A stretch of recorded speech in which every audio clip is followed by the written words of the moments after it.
भगवान विष्णु के सो जाने पर मधु और कैटब को मारने के लिए कमल जन्मा ब्रह्मा जी ने जिनका स्तवन किया था, उन महाकाली देवी का मैं सेवन करता हूँ।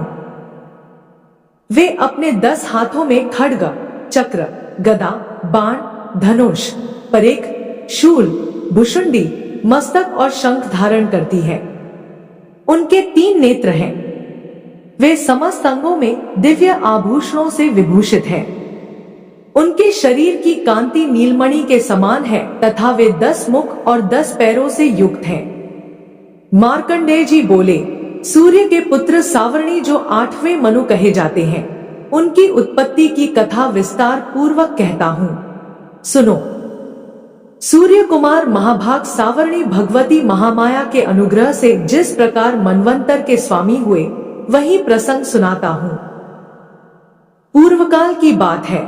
स्वारोचिष मनवंतर में सुरत नाम के एक राजा थे, जो चैत्रवंश में उत्पन्न हुए थे। उनका समस्त भूमंडल पर अधिकार था। वे प्रजा का अपने औरस पुत्रों की भांति धर्म पूर्वक पालन करते थे, तो भी उस समय कोला विध्वंसी नामक कुल के क्षत्रिय उनके शत्रु हो गए। राजा सुरत की दंड नीति बड़ी प्रबल थी। उनका शत्रुओं के साथ संग्राम हुआ। यद्यपि कोला विध्वंसी संख्या में कम थे, तो भी राजा सुरत युद्ध में उनसे परास्त हो गए। तब वे युद्ध भूमि से अपने नगर को लौट आए और केवल अपने देश के राजा होकर रहने लगे। समूची पृथ्वी से अब उनका अधिकार जाता रहा, किंतु वहां भी उन प्रबल शत्रुओं ने उस समय महाभाग राजा सुरत पर आक्रमण कर दिया। राजा का बल क्षीण हो चला था, इसलिए उनके दुष्ट, बलवान एवं दुरात्मा मंत्रियों ने वहां उनकी राजधानी में भी राजकीय सेना और खजाने को हथिया लिया। सुरत का प्रभुत्व नष्ट हो चुका था, इसलिए वे शिकार खेलने के बहाने घोड़े पर सवार हो वहां से अकेले ही एक घने जंगल में चले गए। वहां उन्होंने विप्रवर मेधा मुनि का आश्रम देखा, जहां कितने ही हिंसक जीव अपनी स्वाभाविक हिंसा वृत्ति छोड़कर परम शांत भाव से रहते थे। मुनि के बहुत से शिष्य उस वन की शोभा बढ़ा रहे थे। वहां जाने पर मुनि ने उनका सत्कार किया और वे उन मुनिश्रेष्ठ के आश्रम पर इधर उधर विचरते हुए कुछ काल तक रहे। फिर ममता से आकृष्ट चित्त होकर वहां इस प्रकार चिंता करने लगे, पूर्वकाल में मेरे पूर्वजों ने जिसका पालन किया था, वही नगर आज मुझसे रहित है। पता नहीं मेरे दुराचारी भृत्यगण उसकी धर्म पूर्वक रक्षा करते हैं या नहीं। जो सदा मत की वर्षा करने वाला और शूरवीर था, वह मेरा प्रधान हाथी अब शत्रुओं के अधीन होकर न जाने किन भोगों को भोगता होगा। जो लोग मेरी कृपा, धन और भोजन पाने से सदा मेरे पीछे पीछे चलते थे, वे निश्चय ही अब दूसरे राजाओं का अनुसरण करते होंगे। उन अपव्ययी लोगों के द्वारा सदा खर्च होते रहने के कारण अत्यंत कष्ट से जमा किया हुआ मेरा वह खजाना खाली हो जाएगा। ये तथा और भी कई बातें राजा सुरत निरंतर सोचते रहते थे। एक दिन उन्होंने वहां विप्रवर मेधा के आश्रम के निकट एक वैश्य को देखा और उससे पूछा, भाई तुम कौन हो? यहाँ तुम्हारे आने का क्या कारण है? तुम क्यों शोकग्रस्त और अनमने से दिखाई देते हो? राजा सुरत का यह प्रेम पूर्वक कहा हुआ वचन सुनकर वैश्य ने विनीत भाव से उन्हें प्रणाम करके कहा। वैश्य बोला, राजन, मैं धनियों के कुल में उत्पन्न एक वैश्य हूं। मेरा नाम समाधि है। मेरे दुष्ट स्त्री पुत्रों ने धन के लोभ से मुझे घर से बाहर निकाल दिया है। मैं इस समय धन, स्त्री और पुत्रों से वंचित हूं। मेरे विश्वसनीय बंधुओं ने मेरा ही धन लेकर मुझे दूर कर दिया है, इसलिए दुखी होकर मैं वन में चला आया हूं। यहाँ रहकर मैं इस बात को नहीं जानता कि मेरे पुत्रों की, स्त्री की और स्वजनों की कुशल है या नहीं। इस समय घर में वे कुशल से रहते हैं अथवा उन्हें कोई कष्ट है। वे मेरे पुत्र कैसे हैं? क्या वे सदाचारी हैं अथवा दुराचारी हो गए हैं? राजा ने पूछा, जिन लोभी स्त्री पुत्र आदि ने धन के कारण तुम्हें घर से निकाल दिया, उनके प्रति तुम्हारे चित्त में इतना स्नेह का बंधन क्यों है? वैश्य बोला, आप मेरे विषय में जैसी बात कहते हैं वह सब ठीक है, किंतु क्या करूं, मेरा मन निष्ठुरता नहीं धारण करता। जिन्होंने धन के लोभ में पड़कर पिता के प्रति स्नेह, पति के प्रति प्रेम तथा आत्मीयजन के प्रति अनुराग को तिलांजलि दे मुझे घर से निकाल दिया है, उन्हीं के प्रति मेरे हृदय में इतना स्नेह है। महामते, गुणहीन बंधुओं के प्रति भी जो मेरा चित्त इस प्रकार प्रेममगन हो रहा है, यह क्या है, इस बात को मैं जानकर भी नहीं जान पाता। उनके लिए मैं लंबी सांसें ले रहा हूँ और मेरा हृदय अत्यंत दुखित हो रहा है। उन लोगों में प्रेम का सर्वथा अभाव है, तो भी उनके प्रति जो मेरा मन निष्ठुर नहीं हो पाता, इसके लिए क्या करूं?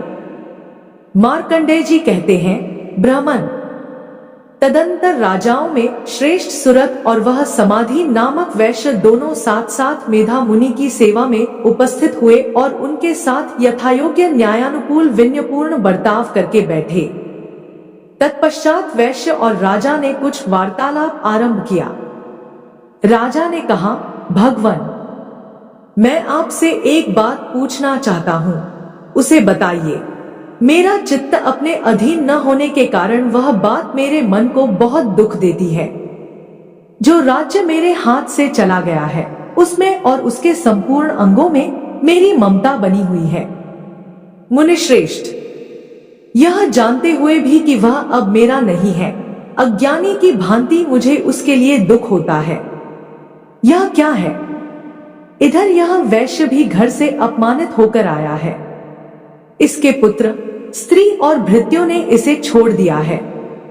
स्वजनों ने भी इसका परित्याग कर दिया है, तो भी यह उनके प्रति अत्यंत हार्दिक स्नेह रखता है। इस प्रकार यह तथा मैं दोनों ही बहुत दुखी हैं। जिसमें प्रत्यक्ष दोष देखा गया है, उस विषय के लिए भी हमारे मन में ममता जनित आकर्षण पैदा हो रहा है। महाभाग, हम दोनों समझदार हैं, तो भी हमें जो मोह पैदा हुआ है, यह क्या है? विवेक शून्य पुरुष की भांति मुझ में और इसमें भी यह मूढ़ता प्रत्यक्ष दिखाई देती है। ऋषि बोले, महाभाग, विषय मार्ग का ज्ञान सब जीवों को है। इसी प्रकार विषय भी सबके लिए अलग अलग है।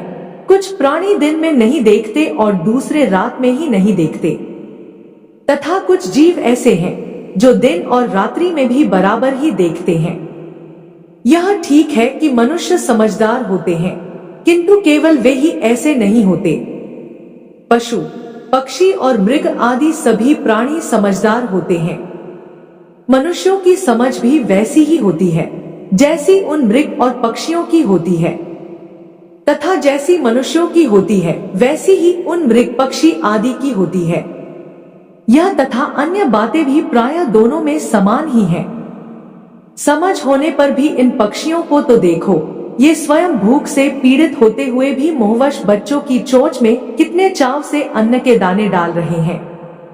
नरश्रेष्ठ, क्या तुम नहीं देखते कि ये मनुष्य समझदार होते हुए भी लोभवश अपने किए हुए उपकार का बदला पाने के लिए पुत्रों की अभिलाषा करते हैं?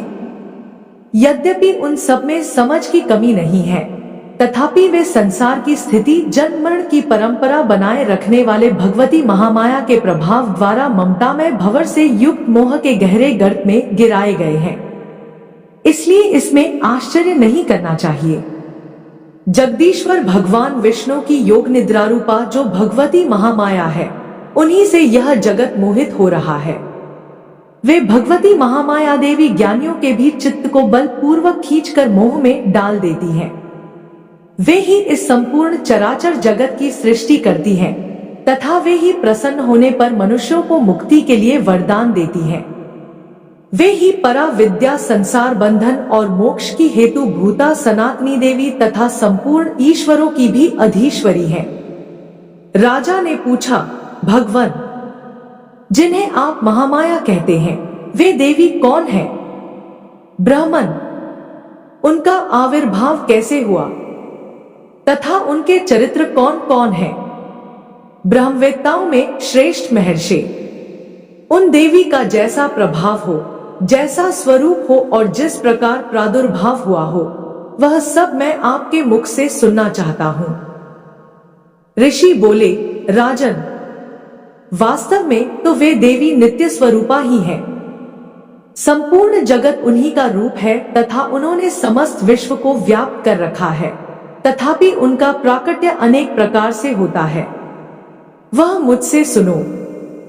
यद्यपि वे नित्य और अजन्मा हैं, तथापि जब देवताओं का कार्य सिद्ध करने के लिए प्रकट होती हैं, उस समय लोक में उत्पन्न हुई कहलाती हैं।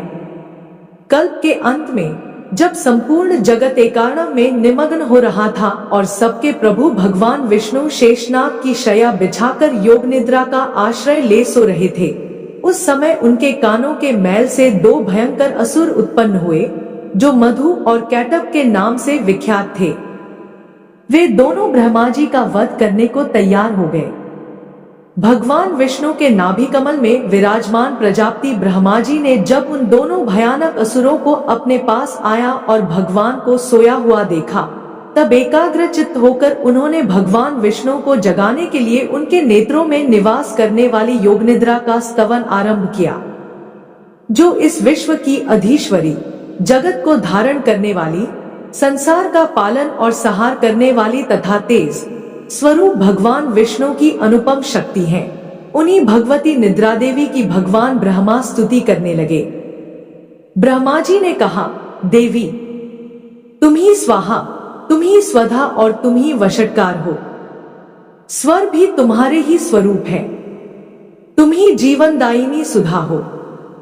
नित्य अक्षर प्रणव में अकार, उकार, मकार इन तीन मात्राओं के रूप में तुम ही स्थित हो तथा इन तीन मात्राओं के अतिरिक्त जो बिंदु रूपा नित्य अर्धमात्रा है, जिसका विशेष रूप से उच्चारण नहीं किया जा सकता, वह भी तुम ही हो। देवी, तुम ही संध्या, सावित्री तथा परम जननी हो। देवी, तुम ही इस विश्व ब्रह्मांड को धारण करती हो। तुमसे ही इस जगत की सृष्टि होती है। तुम्ही से इसका पालन होता है और सदा तुम ही कल्प के अंतर में सबको अपना ग्रास बना लेती हो। हे देवी, इस जगत की उत्पत्ति के समय तुम सृष्टि रूपा हो, पालन काल में स्थिति रूपा हो तथा कल्पांत के समय संहार रूप धारण करने वाली हो। तुम ही महाविद्या, महामाया, महामेधा, महासमृद्धि, महामोहरूपा, महादेवी और महासुरी हो। तुम ही तीनों गुणों को उत्पन्न करने वाली सबकी प्रकृति हो। भयंकर कालरात्रि, महारात्रि और मोहरात्रि भी तुम ही हो। तुम ही श्री, तुम ही ईश्वरी और तुम ही बोध स्वरूपा बुद्धि हो। लज्जा, पुष्टि, तुष्टि, शांति और क्षमा भी तुम ही हो। तुम खड्गधारिणी, शूलधारिणी, घोर रूपा तथा गदा, चक्र, शंख और धनुष धारण करने वाली हो। बाण, भुषुंडी और परिख ये भी तुम्हारे अस्त्र हैं। तुम सौम्य और सौम्यतर हो। इतना ही नहीं, जितने भी सौम्य एवं सुंदर पदार्थ हैं, उन सब की अपेक्षा तुम अत्यधिक सुंदरी हो। पर और अपर सबसे परे रहने वाली परमेश्वरी तुम ही हो।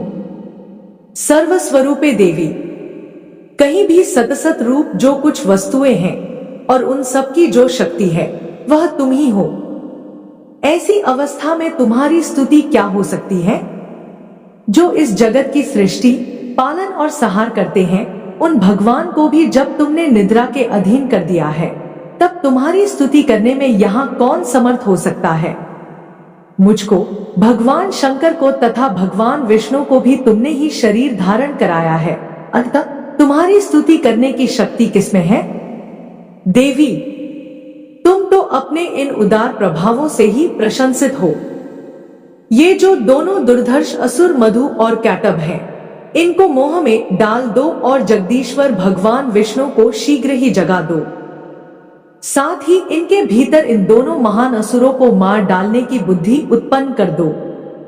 ऋषि कहते हैं, राजन, जब ब्रह्मा जी ने वहां मधु और कैटभ को मारने के उद्देश्य से भगवान विष्णु को जगाने के लिए तमोगुण की अधिष्ठात्री देवी योगनिद्रा की इस प्रकार स्तुति की, तब वे भगवान के नेत्र, मुख, नासिका, बाहु, हृदय और वक्ष स्थल से निकलकर अव्यक्त जन्मा ब्रह्मा जी की दृष्टि के समक्ष खड़ी हो गई।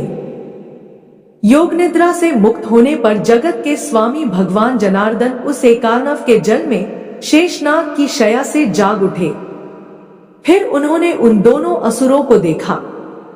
वे दुरात्मा मधु और कैटब अत्यंत बलवान तथा पराक्रमी थे और क्रोध से लाल आंखें किए ब्रह्मा जी को खा जाने के लिए उद्योग कर रहे थे। तब भगवान श्रीहरि ने उठकर उन दोनों के साथ 5000 वर्षों तक केवल बाहुयुद्ध किया। वे दोनों भी अत्यंत बल के कारण उन्मत्त हो रहे थे। इधर महामाया ने भी उन्हें मोह में डाल रखा था, इसलिए वे भगवान विष्णु से कहने लगे, हम तुम्हारी वीरता से संतुष्ट हैं, तुम हम लोगों से कोई वर मांगो। श्री भगवान बोले, यदि तुम दोनों मुझ पर प्रसन्न हो तो अब मेरे हाथ से मारे जाओ। बस इतना सा ही मैंने वर मांगा है, यहां दूसरे किसी वर से क्या लेना है। ऋषि कहते हैं, इस प्रकार धोखे में आ जाने पर जब उन्होंने संपूर्ण जगत में जल ही जल देखा, तब कमलनयन भगवान से कहा, जहां पृथ्वी जल में डूबी हुई न हो, जहां सूखा स्थान हो, वहीं हमारा वध करो। ऋषि कहते हैं, तब तथास्तु कहकर शंख, चक्र और गदा धारण करने वाले भगवान ने उन दोनों के मस्तक अपनी जांघ पर रखकर चक्र से काट डाले। इस प्रकार ये देवी महामाया ब्रह्मा जी की स्तुति करने पर स्वयं प्रकट हुई थी। अब पुनः तुमसे उनके प्रभाव का वर्णन करता हूँ, सुनो। इस प्रकार श्री मार्कंडेय पुराण में सावर्णिक मनवंतर की कथा के अंतर्गत देवी महात्म्य में मधु कैटब वध नामक पहला अध्याय पूरा हुआ। जय माता दी।